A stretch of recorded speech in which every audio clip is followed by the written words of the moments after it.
ओम शांति। आज 17 अप्रैल 2024 के साकार मधुर महावाक्य है। आज की मधुर मुरली में बाबा बच्चों को सिखा रहे हैं निरंतर याद। तुम बच्चों को निरंतर याद में रहना है। निरंतर याद में क्यों रहना है? क्योंकि माया दुश्मन आपके पीछे लगी हुई है। उसने आपको गिराया है और आप आधा कल्प तक उसके अनुसार चले हो तो आपको जल्दी नहीं छोड़ेगी। बहुत संभल के चलना। कदम कदम पर बाबा सावधान करते हैं कि बच्चे याद भूली तो माया विकर्म करा देगी। इसलिए याद की यात्रा में बहुत अलर्ट रहना। पहले पक्का निश्चय होना चाहिए हमें पढ़ाने वाला कौन। कभी भी पढ़ाई में बाबा में संशय ना आए। जो बच्चे निश्चय बुद्धि हैं वो रोज पढ़ाई पढ़ते हैं।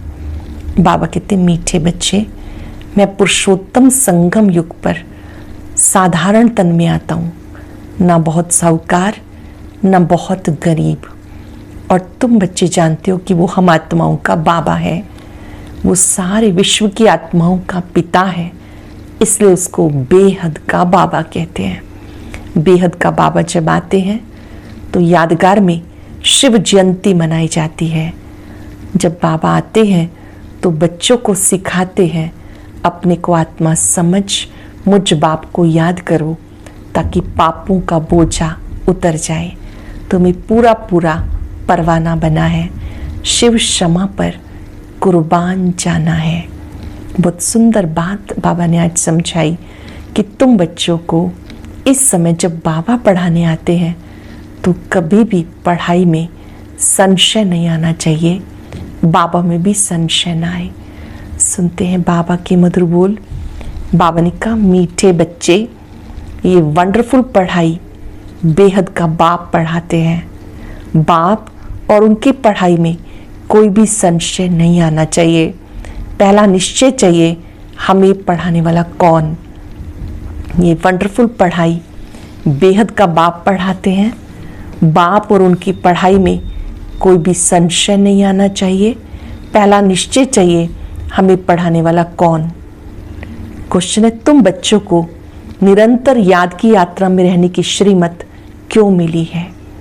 तुम बच्चों को निरंतर याद की यात्रा में रहने की श्रीमत क्यों मिली है? क्योंकि माया दुश्मन अभी भी तुम्हारे पीछे है। जिसने तुम्हें गिराया अब वह तुम्हारा पीछा नहीं छोड़ेगा। इसलिए गफलत नहीं करनी। भले तुम संगम युग पर हो परंतु आधा कल्प उसके रहे हो, इसलिए जल्दी नहीं छोड़ेगा। आधा कल्प तक माया के रहे हो, जल्दी नहीं छोड़ेगा। याद भूली, माया ने विकर्म कराया, इसलिए खबरदार रहना। आसुरी मत पर नहीं चलना। श्रीमत पे चलना, आसुरी मत पे नहीं चलना। ओम शांति। अभी बच्चे भी हैं, बाबा भी है। बाबा अनेक बच्चों को कहेंगे ओ बेटे। सभी बच्चे कहेंगे ओ बाबा। बच्चे कहते हैं ओ बाबा, बाबा कहते हैं ओ बेटे। बच्चे हैं बहुत। तुम समझते हो ये ज्ञान हम आत्माओं के लिए ही है। एक बाप के कितने ढेर बच्चे हैं। बच्चे जानते बाप पढ़ाने आए हैं। वो पहले पहले बाबा है, फिर टीचर है, फिर गुरु है। अब बाप तो बाप ही है, फिर पावन बनाने के लिए याद की यात्रा सिखाते हैं। और ये भी बच्चे समझते हैं ये पढ़ाई बहुत वंडरफुल है। ड्रामा के आदि मध्य अंत का राज बाबा के सिवाय कोई बता नहीं सकता। इसलिए उन्हें बेहद का बाप कहते हैं। ये निश्चय बच्चों को जरूर बैठता, संशय की बात उठ ना सके। इतनी बेहद की पढ़ाई बेहद बाप के सिवाय कोई भी पढ़ा नहीं सकता।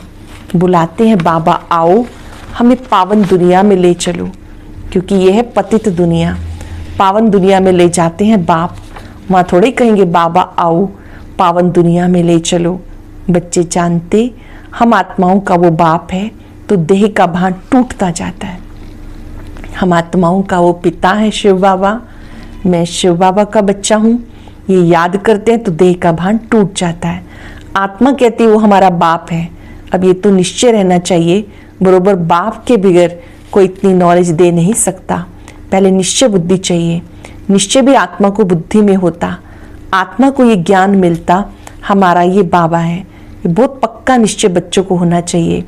मुख से कहना कुछ भी नहीं, हम आत्मा एक शरीर छोड़ दूसरा लेते हैं, आत्मा में ही सब संस्कार हैं। अब तुम जानते हो बाबा आया हुआ है, हमें ऐसा पढ़ाते, कर्म सिखाते जो हम इस दुनिया में कभी अभी आएंगे नहीं। ऐसे कर्म सिखाते जो हम फिर पतित दुनिया में नहीं, पावन दुनिया में आएंगे।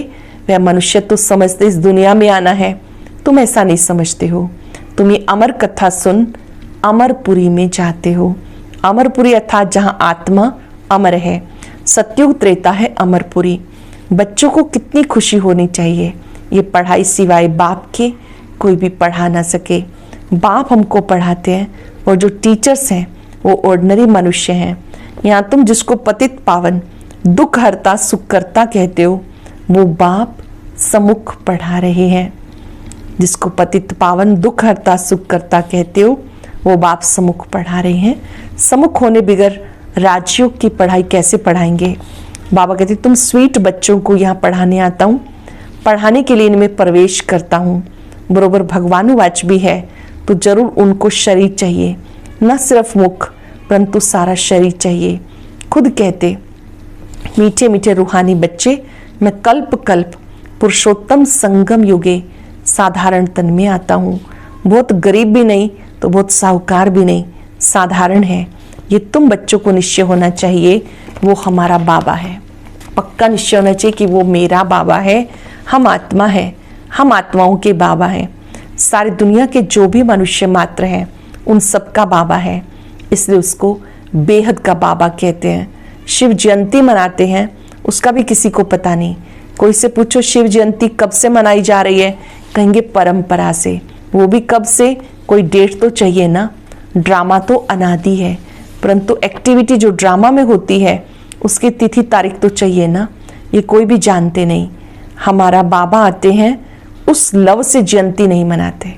ये हमारे बाबा की जयंती है, उस प्यार से उस जयंती को नहीं मनाते। नेहरू जी की जयंती मनाते हैं, उस लव से मनाएंगे, आंसू भी आ जाएंगे। शिव जयंती का किसी को पता नहीं। अब तुम बच्चे अनुभवी हो। अनेक मनुष्य हैं जिन्हें कुछ पता नहीं, कितने मेले लगते हैं। वहाँ जो जाते हैं वो बता सकते हैं सच सच क्या है, सच सच क्या होता है। दूसरे तो जो औरों द्वारा सुनते हैं वो बताते हैं। कोई ने कहा बर्फ का लिंग होता है, कहेंगे सत्य। अब तो बच्चों को अनुभव मिला, राइट क्या है, रॉन्ग क्या है। अब तक जो कुछ सुनते सुनते आए, पढ़ते आए, वो था अनराइटियस। गायन भी है, झूठी माया झूठी काया, झूठा सब संसार। ये झूठ खंड है, वो है सच खंड। सतयुग त्रेता द्वापर पास्ट हो गया, अब कलयुग चल रहा है। ये बहुत थोड़े जानते हैं। तुम्हारी बुद्धि में सब ख्यालात रहते। बाप के पास सारी नॉलेज है, उनको कहते ज्ञान सागर। उनके पास जो नॉलेज है वो इनके द्वारा देकर आप समान बना रहे हैं। ब्रह्मा तन से नॉलेज देकर आप समान बनाते हैं। जैसे टीचर भी आप समान बनाते, तो बेहद का बाप भी कोशिश कर आप समान बनाते। लौकिक बाप आप समान नहीं बनाते। तुम अब आए हो बेहद बाप के पास, वे जानते हैं मुझे बच्चों को आप समान बनाना है। जैसे टीचर आप समान बनाएंगे, नंबरवार होंगे। ये बाप भी ऐसा कहते, नंबरवार बनेंगे। मैं जो पढ़ाता हूँ ये अविनाशी पढ़ाई है। शिव बाबा जो पढ़ाते हैं अविनाशी पढ़ाई है। जो जितना पढ़ेंगे वो व्यर्थ नहीं जाएगा। आगे चल खुद कहेंगे हमने 4 वर्ष पहले, 8 वर्ष पहले कोई से ज्ञान सुना था, अब फिर आया हूँ। फिर कोई चटक पड़ते, क्षमा तो है, फिर उस पर कोई तो परवाने एकदम फिदा हो जाते और कोई फेरी पहन के चले जाते। शुरू में क्षमा पर बहुत परवाने आशिक हो पड़े। ड्रामा प्लान अनुसार बट्टी बननी थी। कल्प कल्प ऐसा होता आया। जो कुछ पास्ट हुआ कल्प पहले भी हुआ था, आगे फिर वही होगा। बाकी पक्का निश्चय रखो, हम आत्मा हैं, बाबा हमें पढ़ाते हैं। इस निश्चय में पक्के रहो। हम आत्मा हैं, शिव बाबा हमें पढ़ाते हैं, इस निश्चय में पक्के रहो, भूल ना जाओ। ऐसा कोई मनुष्य नहीं होगा जो बाप को बाप न समझे। भले फारकती दे देगा तो भी समझेगा हमने बाप को फारकती दी। ये तो बेहद का बाप है, उनको हम कभी भी नहीं छोड़ेंगे, अंत तक साथ रहेंगे। ये बाप सबकी सदगति करने वाला है। 5 वर्ष के बाद आते हैं। ये भी समझते हो सत्युग में बहुत थोड़े मनुष्य होते, बाकी सब शांति धाम में रहते। ये नॉलेज बाप ही सुनाते और कोई सुना ना सके, किसकी बुद्धि में बैठ ना सके। तुम आत्माओं का वह बाप है, चैतन्य बीज रूप है। क्या नॉलेज देंगे? सृष्टि रूपी झाड़ की नॉलेज देंगे, रचता जरूर रचना की नॉलेज देंगे। तुम्हें पता था क्या कि सतयुग कब था, फिर कहाँ गया? अब तुम सामने बैठे हो, बाबा बात कर रहे हैं, पक्का निश्चय करते हो वो हम आत्माओं का बाप है, हमें पढ़ा रहे हैं। वे कुछ जिस्मानी टीचर नहीं, इस शरीर में पढ़ाने वाला निराकार शिव बाबा विराजमान है। ब्रह्मा तन में शिव बाबा विराजमान है। वो निराकार होते भी ज्ञान सागर है। मनुष्य तो कह देते उनका कोई आकार नहीं, महिमा भी गाते ज्ञान का सागर, सुख का सागर, प्यार का सागर, पवित्रता का सागर, परंतु समझते नहीं। ड्रामानुसार बहुत दूर चले गए, बाबा बहुत नज़दीक लेकर आते। ये तो 5 वर्ष की बात है। तुम समझते हो 5 वर्ष के बाद हमें पढ़ाने आते हैं। ये नॉलेज और कोई से मिल ना सके। ये नॉलेज है नई दुनिया के लिए, कोई मनुष्य दे ना सके, क्योंकि तमो प्रधान है। वो किसी को सतो प्रधान नहीं बना सकते, वह तो तमो प्रधान ही बनते जाते। तुम अब जानते हो बाबा हमें इनमें प्रवेश करके बता रहे हैं। फिर बाबा कहते बच्चे गफलत नहीं करना। शिव बाबा ब्रह्मा तन से पढ़ाते हैं, कहते बच्चे गफलत नहीं करना। दुश्मन अभी भी तुम्हारे पीछे है, जिसने तुम्हें गिराया वो तुम्हारा पीछा नहीं छोड़ेगा। भले तुम संगम युग पर हो, परंतु आधा कल्प उनके रहे हो तो जल्दी नहीं छोड़ेगा। खबरदार नहीं रहेंगे, याद नहीं करेंगे और ही विकर्म करा देगी। खबरदार नहीं रहेंगे, विकर्म करेंगे तो और ही बाबा ने कहा माया आपसे विकर्म करा देगी। सावधान ना होने की वजह से फिर कुछ ना कुछ चमाट लगती रहेगी। अभी तो देखो मनुष्यों ने अपने को आप ही चमाट मारी, क्या क्या कह देते, शिव शंकर को इकट्ठा कर देते। उनका ऑक्यूपेशन क्या है, उनका क्या कितना फर्क है। शिव ऊंचे से ऊंचा भगवान, शंकर देवता, फिर शिव शंकर को इकट्ठा कैसे कह देते। पार्टी दोनों का अलग अलग है। यहाँ भी बहुतों के ऐसे ऐसे नाम हैं, राधे कृष्ण, लक्ष्मी नारायण, शिव शंकर, दोनों नाम स्वयं पे रख दिए। तो बच्चे समझते, इस समय तक जो बाबा ने समझाया फिर रिपीट होगा। बाकी थोड़े रोज है, बाप बैठ थोड़े ही जाएंगे। बच्चे नंबरवार पढ़कर पूरे कर्मातीत बन जाएंगे। ड्रामानुसार माला भी बन जाएगी। कौन सी माला? सब आत्माओं की माला बन जाएगी, तब वापस जाएंगे। माला नंबर 1 तो तुम्हारी है, शिव बाबा की माला तो बड़ी लंबी है, वहाँ से नंबरवार आएंगे पार्ट बचाने। तुम सब बाबा बाबा कहते हो, सब एक माला के दाने हो। सबको विष्णु की माला का दाना नहीं कहेंगे, ये बाप बैठ पढ़ाते हैं। सभी तो शिव बाबा के बच्चे हैं, उसमें से जो स्वर्ग में जाने के लायक बनते हैं उन्हें विष्णु की माला में कहा जाता। सूर्यवंशी बनना ही है। सूर्यवंशी चंद्रवंशी जो पास्ट हो गई फिर बनेंगे, वह मर्तबा मिलता पढ़ाई से। जैसे कोई सूर्यवंशी बनते, कोई चंद्रवंशी, तो वो बनते पढ़ाई के आधार से। बाप की पढ़ाई बिगर ये मर्तबा मिल ना सके। चित्र भी हैं, लेकिन कोई भी ऐसी एक्टिविटी नहीं करते कि हम ये बन सकते हैं। कथा भी सत्यनारायण की सुनते, गरुड़ पुराण में सब ऐसी बातें जो मनुष्यों को सुनाते। बाबा कहते विषय वतरणी नदी रोरव नरक है। खास भारत को कहेंगे। बृहस्पति की दशा भारत पे बैठी है। वृक्षपति भी भारतवासियों को पढ़ाते हैं। शिव बाबा हैं वृक्षपति, इस कल्प वृक्ष के बीज रूप वो पढ़ाते हैं। बेहद का बाप बेहद की बातें समझाते। दशा बैठती, राहु की भी दशा है, इसलिए कहते दे दान तो छूटे ग्रहण। बाबा भी कहते इस कलयुग अंत में राहु की दशा सब पे बैठी है। मैं वृक्षपति आया हूँ भारत पर बृहस्पति की दशा बिठाने। सत्युग में बृहस्पति की दशा भारत पे थी, अब राहु की दशा है। अच्छी दशा होती है बृहस्पति की, बुरे से बुरी होती है राहु की। ये बेहद का बाप कहते हैं।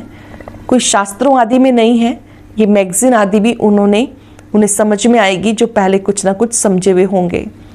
मैगजीन पढ़ने से वो फिर जास्ती समझने के लिए भागेंगे, बाकी तो कुछ नहीं समझेंगे। जो थोड़ा पढ़कर फिर छोड़ देते हैं तो थोड़ा भी उनमें ज्ञान घृत डालने से सुजाग हो पड़ते हैं। ज्ञान को घृत कहा जाता। बुझाए हुए दीपक में बाबा आकर ज्ञान घृत डालते हैं। आत्मा में ही बाबा ज्ञान का घृत डालते हैं। कहते बच्चे, माया के तूफान आएंगे, दीवे को बुझा देंगे। क्षमा पर परवाने तो कोई जल मरते, कोई फेरी पहन के चले जाते। वही बात अब प्रैक्टिकल में चल रही है। नंबरवार सब परवाने हैं। पहले पहले एकदम घर बार छोड़ आए, परवाने बने, जैसे एकदम लॉटरी मिल गई। जो कुछ पास्ट हुआ तुम फिर ऐसे ही करेंगे। पहले चले गए, ऐसे मत समझना स्वर्ग में नहीं आएंगे। परवाने बने, आशिक हुए, फिर माया ने हरा दिया तो पद कम पाएंगे। भले बाबा ने कहा माया ने हरा दिया, पर जो पुरुषार्थ किया वो व्यर्थ नहीं जाता। वो आएंगे लेकिन कम पद पाएंगे। नंबरवार तो होते ही हैं, और सत्संगों में कोई की भी बुद्धि में नहीं होगा, तुम्हारी बुद्धि में है। बाप से नई दुनिया के लिए नंबरवार हम सब अपने पुरुषार्थ अनुसार पढ़ रहे हैं। हम बेहद बाप के सम्मुख बैठे हैं। ये भी जानते हो, वे आत्मा देखने में नहीं आती, वे तो अव्यक्त चीज़ है। उनको दिव्य दृष्टि द्वारा ही देखा जाता है। हम आत्मा छोटी बिंदी है। देहाभिमान छोड़ अपने को आत्मा समझना, ये ऊंची पढ़ाई है। उस पढ़ाई में भी जो सब्जेक्ट डिफ़िकल्ट होती है उसमें फेल होते हैं। ये सब्जेक्ट बहुत सहज है, परंतु कईयों को डिफ़िकल्ट फील होता है तो सहज, पर कईयों को डिफ़िकल्ट लगता है। अब तुम समझते हो शिव बाबा सामने बैठे हैं, तुम भी निराकार आत्माएं हो, परंतु शरीर के साथ हो। ये बातें बेहद का बाप सुनाते और कोई भी सुना ना सके, फिर क्या करेंगे? उनको थैंक्स देंगे? नहीं, बाबा कहते तो अनादि ड्रामा बना हुआ है। मैं कोई नई बात नहीं करता हूँ, ड्रामा अनुसार मैं तुम्हें पढ़ाता हूँ। थैंक्स तो भक्ति में देते हैं। टीचर कहेंगे स्टूडेंट अच्छी रीति पढ़ते हैं तो हमारा नाम बाला होगा, स्टूडेंट को थैंक्स दी जाती। ये बाबा की निर्माणता है, जो बाबा कहते बच्चे शुक्रिया की भी कोई ज़रूरत नहीं, मैं तो अपना कर्तव्य करता हूँ। स्टूडेंट को थैंक्स दी जाती। जो अच्छी रीति पढ़ते और पढ़ाते हैं उनको थैंक्स दी जाती है। स्टूडेंट फिर टीचर्स को थैंक्स देंगे। बाबा कहते मीठे बच्चे जीते रहो। बाबा कहते जीते रहो, ऐसे ऐसे सर्विस करते रहो, कल्प पहले भी की थी। ऐसा नहीं कि हम शुक्रिया करना बंद कर देंगे, नहीं। जब हम बाबा को शुक्रिया करते तो बाबा कहते नहीं बच्चे, आप अच्छी रीति पढ़ते और पढ़ाते हो। बाबा हमें सिखा रहा है कि तुम बच्चों को भी बहुत विनम्र बनना है। बाप कहते मीठे बच्चे जीते रहो, ऐसी ऐसी सर्विस करते रहो, कल्प पहले भी की थी, 5,000 वर्ष पहले भी की थी। अच्छा, मीठे मीठे सिक्के बच्चों प्रति माता पिता बाप दादा का याद प्यार, गुड मॉर्निंग। रूहानी बाप की रूहानी बच्चों को नमस्ते। रूहानी बच्चों की रूहानी बाप दादा को याद प्यार, नमस्ते, गुड मॉर्निंग। शुक्रिया बाबा, शुक्रिया। धारणा के लिए सार, सदा नशा और निश्चय रहे। हमें पढ़ाने वाला कोई जिस्मानी टीचर नहीं, स्वयं ज्ञान सागर निराकार बाप टीचर बनकर हमें पढ़ा रहे हैं। इस पढ़ाई से हमें सतो प्रधान बनना है। आत्मा रूपी दीपक में रोज ज्ञान का घृत डालना है। ज्ञान घृत से ऐसा प्रज्वलित रहना है जो माया का कोई भी तूफान हिला ना सके। पूरा परवानापन क्षमा पर फिदा होना है। सदा नशा और निश्चय रहे। हमें पढ़ाने वाला कोई जिस्मानी टीचर नहीं, स्वयं निराकार शिव बाबा हमें पढ़ाते हैं। इस पढ़ाई से हमें सतो प्रधान बनना है। आत्मा रूपी दीपक में रोज ज्ञान का घृत डालना है। ज्ञान घृत से ऐसा प्रज्वलित रहना है जो माया का कोई भी तूफान हिला ना सके। पूरा परवाना बन क्षमा पर फिदा होना है। वरदान है, सदा एक बाप के स्नेह में समाई हुई सहयोगी सो सहज योगी आत्मा भव। सदा एक बाप के स्नेह में समाई हुई सहयोगी सो सहज योगी आत्मा भव। जिन बच्चों का बाप से अति स्नेह है, वो स्नेही आत्मा बाप के श्रेष्ठ कार्य में सहयोगी होगी। और जितना सहयोगी उतना सहज योगी बन जाती है। बाप के स्नेह में समाई हुई सहयोगी आत्मा कभी माया की सहयोगी नहीं हो सकती। उनके हर संकल्प में बाबा और सेवा रहती है। नींद भी करेंगे तो उसमें बहुत आराम मिलेगा, शांति और शक्ति मिलेगी। नींद नहीं होगी जैसे कि कमाई करके खुशी में लेटे हैं, इतना परिवर्तन हो जाता है। बहुत ही सुंदर बात। जिन बच्चों का बाबा से अति स्नेह है, वो स्नेही आत्मा बाप के श्रेष्ठ कार्य में सहयोगी होगी। जो जितना सहयोगी उतना सहज योगी बन जाता है। बाप के स्नेह में समाई हुई सहयोगी आत्मा कभी माया की सहयोगी नहीं हो सकती। उनके हर संकल्प में बाबा और सेवा रहती है। नींद भी करेंगे तो उसमें बहुत आराम मिलेगा, शांति और शक्ति मिलेगी। नींद नहीं होगी जैसे कि कमाई करके खुशी में लेटे हैं, कमाई करके खुशी में लेटे हैं, इतना परिवर्तन हो जाता है। स्लोगन है, प्रेम के आंसू दिल के डिब्बी में मोती बन जाते हैं। बाबा की याद में जो प्रेम से निकले आंसू हैं, वो दिल की डिब्बी में जैसे कि मोती बन जाते हैं। आज हम सब याद करेंगे, मैं सहयोगी सो सहज योगी आत्मा हूँ। बाप के प्यार में समाई हुई, बाप पसंद, मैं सहज योगी आत्मा हूँ। बाबा ने मुझे बहुत सुंदर कला सिखाई है, ईश्वरीय कार्य में सहयोगी बनना। सहयोग ही सहज योग है।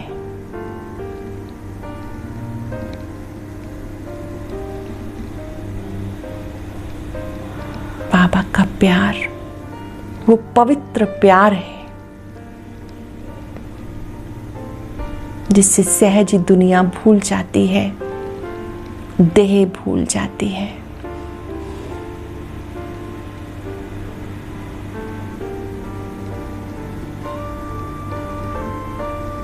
बाबा के प्यार में इतनी शक्ति है, इससे कमजोरियां समाप्त हो जाती हैं।